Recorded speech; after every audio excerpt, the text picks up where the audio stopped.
नमस्कार दोस्तों, स्वागत है आपका मेरे YouTube चैनल पाठशाला 360 डिग्री में। दोस्तों, ये अपनी जो हिंदी की वीडियो चल रही थी, हिंदी की जो क्लासेस हमारी हो रही थी, उनमें जो अपनी लास्ट क्लास थी, उस लास्ट क्लास में हमने शब्द वर्गीकरण के बारे में समझा था। आज हम उससे आगे की चीजें कंप्लीट करेंगे बच्चों। शब्द वर्गीकरण में हमने जो जो चीजें समझी थी उनके बारे में डिटेल में आज हम देखेंगे कि शब्द वर्गीकरण में हमने क्या क्या समझा था। अगर बच्चों हम बात करें शब्द वर्गीकरण की, तो शब्द वर्गीकरण में जो हमने चार पार्ट में चीजें डिवाइड की थी शब्द वर्गीकरण में, ये चार पार्ट में कौन कौन सी चीजें थी देखिए। शब्द वर्गीकरण में यदि बात करें तो सबसे पहला था बच्चों, तो वो शब्द थे आपके अर्थ के आधार पर शब्द, अर्थ के आधार पर शब्द। और अर्थ के आधार पर शब्द बच्चों आपके चार प्रकार के थे। ये चार प्रकार के शब्द कौन से थे, पहले इन्हीं के बारे में समझते हैं। एक था यहां से आपका एकार्थी शब्द, एकार्थी के बाद बच्चों शब्द था आपका अनेकार्थी शब्द, अनेकार्थी के बाद था आपका विलोम शब्द, और विलोम के बाद था आपका पर्यायवाची शब्द, पर्यायवाची शब्द। तो इनको ही बच्चों समझते हैं कि ये क्या होगा डिटेल में, फिर धीरे धीरे आगे बढ़ते हैं। यदि हम बात करें यहां से, इसमें सबसे पहला लिखा हुआ है आपका एकार्थी शब्द। क्या होगा? एकार्थी शब्द आपका दो शब्दों से मिलकर बना है, एक है एक और एक है बच्चों अर्थी। एक अर्थी यानी कि एक अर्थ वाले शब्द, अर्थात एकार्थी शब्द वो होंगे जिन शब्दों का मात्र एक ही अर्थ होगा।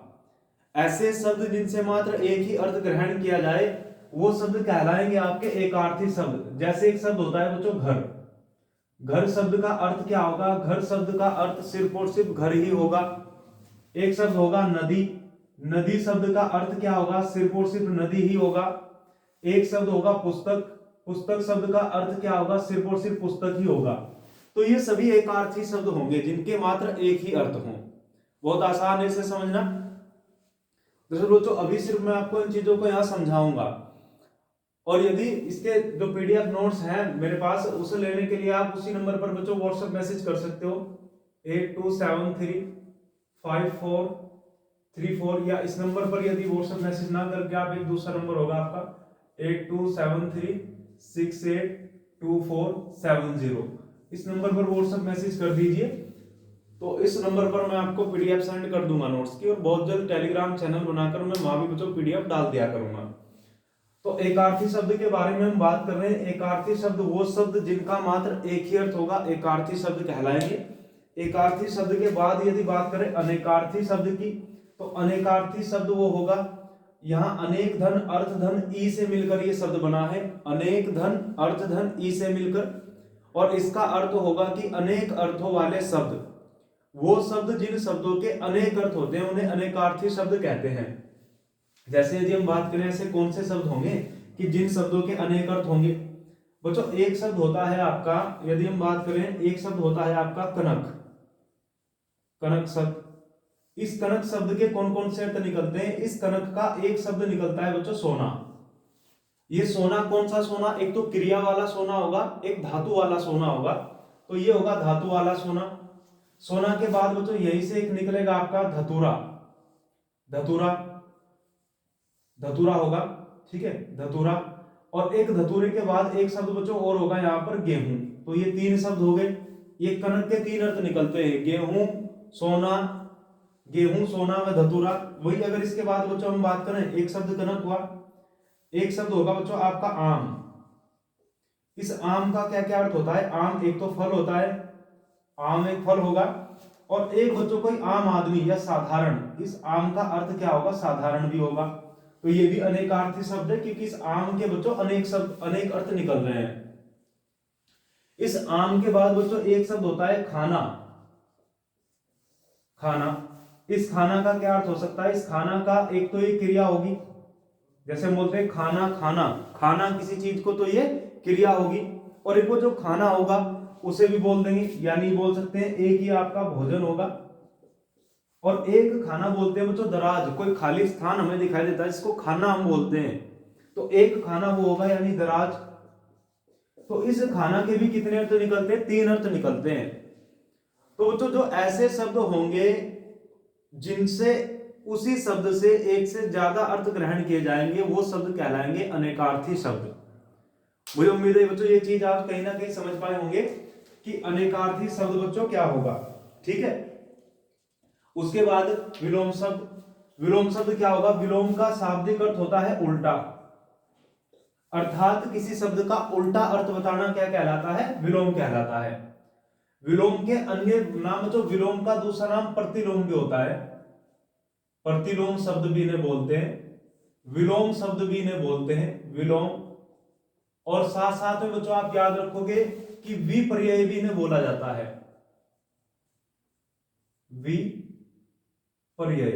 विपर्यय शब्द भी इनको बोला जाता है, यानी विपरीत शब्द बताना, तो ये विलोम कहलाते हैं। बस विलोम शब्द बताते समय आपको इतना याद रखना है कि हमेशा तत्सम का विलोम तत्सम, तद्भव का विलोम तद्भव ही हमें बताना चाहिए। ठीक है, तो मुझे उम्मीद है समझ पाए होंगे आप कि क्या विलोम शब्द है और क्या आपका अनेकार्थी है और क्या एकार्थी है। वही बात करें पर्यायवाची शब्द की, अंतर समझने की कोशिश करेंगे अनेकार्थी शब्द और पर्यायवाची शब्द में। देखिए, अनेकार्थी शब्द वो होंगे जब एक शब्द से अनेक अर्थ निकलते हों, और पर्यायवाची शब्द वो होंगे जब अनेक शब्दों का एक अर्थ निकलता हो। दोनों एक दूसरे के विपरीत हैं, समझिए। अनेकार्थी शब्द वो जब एक शब्द से अनेक अर्थ, एक शब्द अनेक अर्थ, और पर्यायवाची शब्द वो जब अनेक शब्द और उनका एक ही अर्थ, वो कहलाता है पर्यायवाची। ठीक है, तो मुझे उम्मीद है ये चीज आप समझ पाए होंगे बेहद आसान है कि एकार्थी, अनेकार्थी, विलोम शब्द, पर्यायवाची शब्द। पहला जो वर्गीकरण था अर्थ के आधार पर, उसमें 4 लिखे थे। इन 4 के बाद और थे बच्चों 2। एक क्या था आपका? शब्द युग्म था। तो शब्द युग्म हम समझते हैं कि शब्द युग्म बच्चों क्या होगा, और फिर शब्द युग्म से आगे बढ़ते हैं। देखिए, हम बात कर रहे हैं शब्द युग्म की। शब्द युग्म क्या होगा? दरअसल जो बच्चों शब्द युग्म होता है ना, शब्द युग्म सुनने में एक जैसा होता है जबकि दिखने में अलग अलग होता है। ये 2 ऐसे शब्दों का जोड़ा होगा जिनकी ध्वनि हमें एक जैसी सुनाई देगी। जैसे अगर बात करें तो एक बच्चों में यहां लिख देता हूं अंश, और एक लिख दिया गया ये वाला अंश। तो अगर दोनों को बोलेंगे तो बोलने में दोनों एक जैसे दिखाई देंगे, सॉरी एक जैसे सुनाई देंगे यदि बोलते हैं। दरअसल ये हमें एक जैसे सुनाई भी देंगे ना, तो भी हमारे उच्चारण में गलती होगी, तभी एक जैसे सुनाई देंगे। अन्यथा इस स को बोलने में और इस स को बोलने में अंतर है। ये श आपका तालु से हो स, और ये दंत स कहलाता है। तो जो ये देखने सुनने में लगभग एक जैसे लग रहे हैं हमें, तो ये शब्द युग्म होगा, जबकि इनके अर्थ अलग अलग होंगे। जैसे अगर बात करें इनका अर्थ कैसे लिखा जाएगा, इस अंश का अर्थ तो होगा भाग या हिस्सा किसी चीज का, और इस अंश का अर्थ होगा बच्चों कंधा। तो ये शब्द युग्म कहलाते हैं। इसी प्रकार के बहुत सारे शब्द होंगे, तरणी, तरणी, जो सूर्य और आपका नौका होती है, नाव, ऐसे ही शब्द युग्म होंगे। तो ये कहलाते हैं शब्द युग्म। यहां से भी प्रश्न पूछ लिया जाता है। शब्द युग्म के बाद बच्चों एक था यहां पर नेक्स्ट आपका वाक्यांश के लिए एक शब्द। वाक्यांश के लिए एक शब्द। तो वाक्यांश के लिए एक शब्द क्या होता है, इनको भी बच्चों समझने की कोशिश कीजिए। वाक्यांश के लिए एक शब्द होता है जब एक वाक्य हो उसके लिए एक शब्द प्रयोग किया गया हो। जैसे जो सब कुछ जानता है उसे बोलते हैं सर्वज्ञ, जो कम जानता है उसे बोलते हैं अल्पज्ञ, जिसका पति मर गया हो विधवा, और जिसकी पत्नी मर गई हो विदुर। तो जो इस प्रकार के शब्द होते हैं इनको बोलते हैं वाक्यांश के लिए एक शब्द। मुझे उम्मीद है आप समझ पाए होंगे। हमने जो पहले जो बात की, तो बात की किसकी? एकार्थी शब्द की। उसके बाद हमने बात की अनेकार्थी शब्द की। एकार्थी शब्द आप समझ गए, अनेकार्थी समझ गए, विलोम शब्द आप समझ गए, और विलोम के बाद आप जो पर्यायवाची शब्द समझ गए। पर्यायवाची शब्द क्या होगा? पर्यायवाची के बाद हमने देखा शब्द युग्म क्या होगा, आप शब्द युग्म समझ गए क्या होगा। और शब्द युग्म के बाद हमने देखा बच्चों कि वाक्यांश के लिए एक शब्द, वाक्यांश के लिए एक शब्द, यानी वाक्यांश के लिए एक शब्द क्या होगा। ये पहला वर्गीकरण था हमारा अर्थ के आधार पर। इसके बाद दूसरा वर्गीकरण जो बेहद खास है, बेहद इंपॉर्टेंट है आपका, वो था आपका व्युत्पत्ति, संरचना, बनावट के आधार पर। वहां शब्द 3 प्रकार के आपको देखने को मिलते हैं। तो बात करते हैं कौन से 3 प्रकार के शब्द आपको देखने को मिलते हैं, और ध्यान से समझेंगे बच्चों। चलिए देखते हैं। दूसरा वर्गीकरण था आपका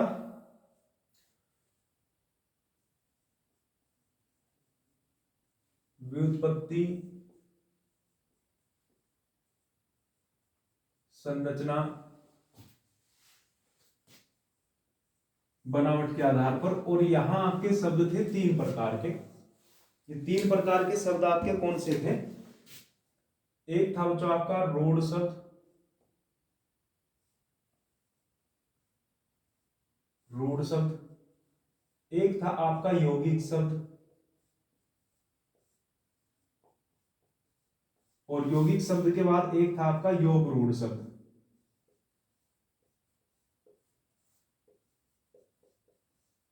तो समझिए बच्चों, रूढ़ शब्द क्या होगा, यौगिक क्या होगा और योग रूढ़ क्या होगा। रूढ़ शब्द वो शब्द होंगे जिनका सार्थक खंड नहीं किया जा सकता। क्या नहीं किया जा सकता? सार्थक खंड नहीं किया जा सकता। अब ये सार्थक खंड क्या होगा, इसे समझिए। सार्थक खंड नहीं किया जा सकता। इनका सार्थक खंड बच्चों नहीं किया जा सकता। सार्थक खंड नहीं। इसका अर्थ क्या होगा? सार्थक जो है ना, सार्थक का अर्थ होता है अर्थ के साथ, खंड का अर्थ होता है टुकड़ा। यानी इन शब्दों के ऐसे 2 टुकड़े नहीं किए जा सकते जहां दोनों टुकड़ों के अलग अलग अर्थ निकलते हो। जिस प्रकार एक शब्द होता है बच्चों आपका पुस्तकालय, तो पुस्तकालय के आप टुकड़े कर दोगे, 2 शब्द निकलेंगे। एक शब्द निकलेगा पुस्तक और एक शब्द निकलेगा आल्य। दोनों के अलग अलग अर्थ है। पुस्तक का अर्थ क्या होगा? एक किताब, और आल्य का अर्थ होगा घर, किताबों का घर। वही बच्चों इसमें से जो एक शब्द निकला आपका पुस्तक, तो क्या पुस्तक का आप सार्थक खंड कर सकते हो? क्या पुस्तक को इस प्रकार तोड़ा जा सकता है कि इसके अलग अलग अर्थ निकल जाएं? तो बच्चों इसका उत्तर होगा कि नहीं तोड़ा जा सकता। तो जिस शब्द को इस प्रकार नहीं तोड़ा जा सकता कि उसके सार्थक कि उसके अलग अलग अर्थ निकल जाएं, तो वही शब्द क्या कहलाएगा? रूढ़ शब्द कहलाएगा। और यही शब्द मूल शब्द होते हैं। आप याद रखोगे, जैसे यदि बात करें, एक शब्द हमने लिख लिया नदी, तो क्या नदी को आप तोड़ सकते हो? नहीं तोड़ सकते बच्चों। लेकिन कुछ तूफानी बच्चे होंगे जिनका तूफानी दिमाग चलता होगा, तो वो सोच रहे होंगे नदी को तो तोड़ा जा सकता है। इस प्रकार नदी लिखी गई तो न को अलग कर दो और द को अलग कर दो, तो ये तोड़ दिया हमने नदी। कौन रोक सकता है हमें? तो बच्चों वैसे तो आपको कोई नहीं रोक सकता, लेकिन आपको रोकने की आवश्यकता भी नहीं है, क्योंकि आप अलग ही दिशा में बच्चों चल रहे हो। इस न का और दी का अर्थ बताइए मुझे क्या होगा? या कुछ बच्चे कहेंगे इससे भी ज्यादा तोड़ सकते हैं हम, तो न ये लिख दिया अलग, यहाँ द ये लिख दिया अलग, इस प्रकार मात्रा लगाई दूर दूर करके। तो इस प्रकार तोड़ने की बात नहीं हो रही है। तोड़ने की बात हो रही है जब उसके दोनों के अलग अलग अर्थ निकलते हो। नदी एक ऐसा शब्द होगा, घर अभी थोड़ी देर पहले हमने लिखा घर शब्द होगा, पुस्तक शब्द होगा। तो बहुत सारे ऐसे शब्द होंगे बच्चों जिनके सार्थक खंड नहीं किए जा सकते। वही शब्द क्या कहलाएंगे? रूढ़ कहलाएंगे, जिन्हें मूल शब्द भी कहा जाता है। मुझे उम्मीद है रूढ़ शब्द आप समझ पाए होंगे। सिर्फ इतना याद रखना है कि इनके सार्थक खंड, सार्थक मतलब ऐसे खंड नहीं, ऐसे टुकड़े नहीं किए जा सकते जो दोनों का अलग अलग अर्थ निकलता हो। तो जो रूढ़ शब्द आप समझे होंगे, रूढ़ शब्द क्या होगा। रूढ़ के बाद बात करेंगे यौगिक शब्द क्या होगा, फिर योग रूढ़ समझेंगे। देखो यौगिक का मूल शब्द क्या है? योग शब्द है। योग शब्द का अर्थ है योग से बनना, मिलकर बनना। यानी वो शब्द होंगे जिनके सार्थक खंड हो सकते हैं। जैसे पुस्तकालय कैसा शब्द है? पुस्तकालय एक यौगिक शब्द है। ठीक है। ऐसे और भी बहुत सारे शब्द होंगे जिन शब्दों में संधि होती है, उपसर्ग निकलते हैं, तो वो सारे के सारे शब्द कैसे होंगे? यौगिक शब्द होंगे। प्रत्यय निकलते हैं, यौगिक शब्द होंगे, क्योंकि यहां सार्थक खंड किए जा सकते हैं। इसीलिए ये शब्द कैसे कहलाएंगे? यौगिक शब्द कहलाएंगे। मुझे उम्मीद है ये भी आप समझ पाए होंगे यौगिक शब्द। वो चीज बच्चों मैं बता चुका हूं कि यदि आपको लिखित नोट्स चाहिए तो मैसेज करिए नंबर पर, आपको लिखित नोट्स मिल जाएंगे। जो बच्चे मैसेज कर रहे हैं लिखित नोट्स मिल भी रहे हैं। फिर बात करते हैं योग रूढ़ शब्द की, कि योग रूढ़ शब्द क्या होगा। सबसे इंपॉर्टेंट यही है बच्चों समझना, और इसके अंतर्गत बहुव्रीहि समास के उदाहरण आते हैं। बहुव्रीहि समास के उदाहरण आते हैं, समझेंगे और जड़ से समस्या को आज खत्म करेंगे कि योग रूढ़ शब्द क्या है। दरअसल कोई भी योग रूढ़ शब्द ना रूढ़ भी होगा और यौगिक भी होगा। अर्थात अगर इसकी परिभाषा की बच्चों बात करूं तो परिभाषा होगी कि ये शब्द यौगिक होते हैं परंतु इनका वास्तविक अर्थ ग्रहण करने के लिए इन्हें रूढ़ करना पड़ता है। इसका क्या अर्थ होगा? शब्द तो यौगिक होंगे यानी सार्थक खंड तो हो सकते हैं उनके, लेकिन जिस शब्द के, जिस अर्थ के लिए वो शब्द प्रयोग किया जाता है वो एक विशेष अर्थ होगा, वो अर्थ ग्रहण करने के लिए उनको एक साथ ही जोड़ना होगा।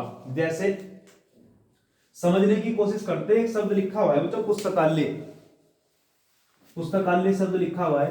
पुस्तकालय शब्द को आप दो भागों में तोड़ दोगे तो यहां से अर्थ निकलेगा पुस्तक और आल्य, और पुस्तक और आल्य का भी अर्थ जोड़कर देखोगे तो बच्चों क्या निकलेगा कि पुस्तक के लिए आल्य अर्थात पुस्तक के लिए घर, ये अर्थ निकलेगा। वही बच्चों यदि मैं यहां पर एक शब्द लिख दूं आपके सामने हिमालय, हालांकि कुछ बच्चे तो हिमालय में भी क्या बताएंगे कि यौगिक शब्द है, बच्चों यौगिक जरूर है लेकिन साथ साथ में योग रूढ़ भी है। समझिए कैसे, हिमालय शब्द में शब्द है हिम और आल्य निकलेगा। हिम का अर्थ क्या होगा बर्फ, और आल्य का अर्थ क्या होगा बच्चों घर, अर्थात इसका शाब्दिक अर्थ क्या निकलेगा बर्फ का घर। तो जिस प्रकार क्या किताबों का घर है पुस्तकालय, क्या बर्फ का घर है नहीं, और है तो आप बर्फ का घर कहीं भी बना सकते हो, बर्फ की फैक्ट्रियां होंगी वो भी बर्फ का घर होंगी, आपके घर में फ्रिज होगा वहां फ्रीजर है, फ्रीजर में बर्फ का घर होगा। लेकिन ये शब्द स्पेशली किसके लिए प्रयोग किया जाता है उस पर्वत के लिए, हिमालय पर्वत के लिए जहां बर्फ डलती है, जहां बर्फ गिरती है बच्चों, तो उसके लिए शब्द प्रयोग किया जाता है। यदि आप यहां किसी प्रकार के संशय में हो तो इससे अलग आप समझिए एक उदाहरण और, पुस्तकालय शब्द और एक शब्द हमने लिख लिया बच्चों तिरंगा। तिरंगा के बारे में सुनिए, दरअसल तिरंगा शब्द का अर्थ क्या है, तीन रंगा, अर्थात ये वो होगा जहां तीन रंग होंगे, तो कोई से भी तीन रंग हो सकते हैं, मान के चलिए ब्लू हुआ, ब्लैक और व्हाइट, ये तीन हो गए, तो क्या इसको तिरंगा बोल देंगे, नहीं बोल सकते इसको तिरंगा। जैसे ही तिरंगा बोलते हैं तो हमारा ध्यान कहां जाता है अपने देश के राष्ट्र ध्वज पर, राष्ट्रीय ध्वज पर जिसे हम तिरंगा बोलते हैं वहां तीन रंग है तो स्पेशल वही ध्यान जाता है। या कोई आपके पास में कोई व्यक्ति खड़ा हो या कोई महिला हो जिसके कपड़ों में तीन रंग हो, उसे तिरंगा थोड़ा ही बोल दोगे आप, तिरंगा किसे बोलोगे वहां बोलोगे। तो इस शब्द का अर्थ तो क्या है तीन रंग वाला, अर्थात तीन रंगों का समूह, ये होगा क्या तीन रंगों का समूह होगा या तीन रंगों वाला।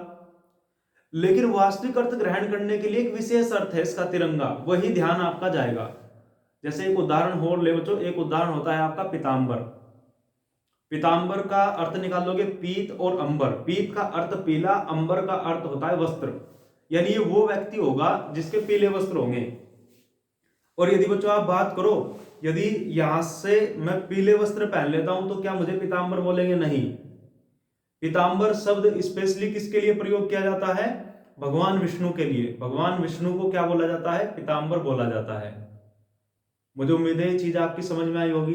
तो योगरूढ़ शब्द वो होंगे जिनका अपना विशेष अर्थ होता है, और इसके अंतर्गत बहुब्रीहि समास के उदाहरण आते हैं, जैसे तिरंगा होगा, पीतांबर होगा, दशानन होगा, अधिकतर देवी देवताओं के नाम भी आपको यहां देखने को मिलते हैं। ठीक है, बाकी जब आप इसके नोट्स देखोगे जो परिभाषा रूप में लिखे हुए हैं तो वहां से चीजें क्लियर हो जाएंगी, और 2-4 बार रिवीजन करोगे तो आसानी से आप चीजें क्लियर कर पाएंगे। वो जो हम बड़ी छोटी छोटी वीडियो बना रहे हैं ताकि आप आराम से देख सको, समझ सको। और ये जो वीडियो है इसमें हमने सिर्फ 2 वर्गीकरणों के बारे में बात करा, अर्थ के आधार पर, व्युत्पत्ति, संरचना और बनावट के आधार पर। नेक्स्ट वीडियो बहुत इंपॉर्टेंट होगी क्योंकि वहां तत्सम तद्भव के बारे में हम समझेंगे।